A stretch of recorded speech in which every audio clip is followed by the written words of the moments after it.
यह बात उस समय की है जब मैं पहली बार अपने दोस्त के गांव में आया था।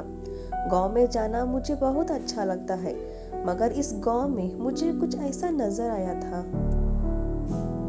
तब से गांव में जाने के बारे में सोचने से ही डर लगता है।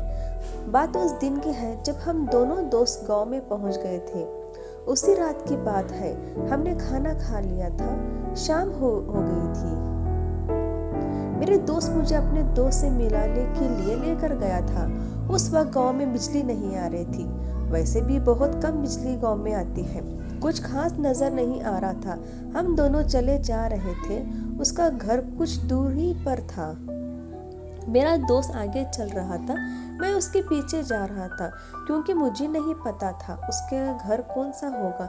हम दोनों पहुंचने वाले थे, लेकिन किसी ने मेरा हाथ पकड़ लिया था।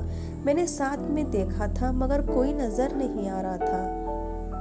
भले ही बिजली नहीं थी, मगर हम कुछ दूर तक देख सकते थे, क्योंकि चांद की रोशनी में नजर आ रहा था। मगर जिसने मेरा हाथ पकड़ा था वह कौन था, क्योंकि नजर कोई नहीं आ रहा था। मैंने अपने दोस्त को यह बात बताई थी। वो कहता है, यहाँ पर हम दोनों साथ में चल रहे हैं, हमारे साथ कोई नहीं है, तुम्हारा वहम होगा।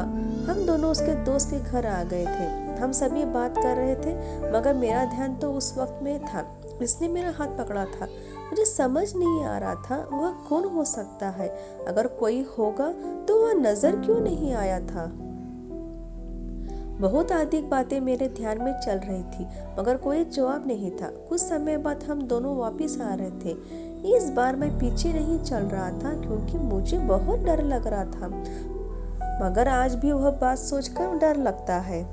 मुझे लगता है उस गांव में जरूर कोई है, मगर कौन है मैं नहीं जानता हूँ। उसके बाद मैं उस गांव में कभी नहीं गया था। कुछ बातें हमारे जीवन में ऐसे भी होती है, जिनसे हमें डर भी लगता है, साथ ही पता भी चलता है यहाँ पर जरूर कुछ है। अगर पसंद आए तो प्लीज सब्सक्राइब और लाइक करिएगा।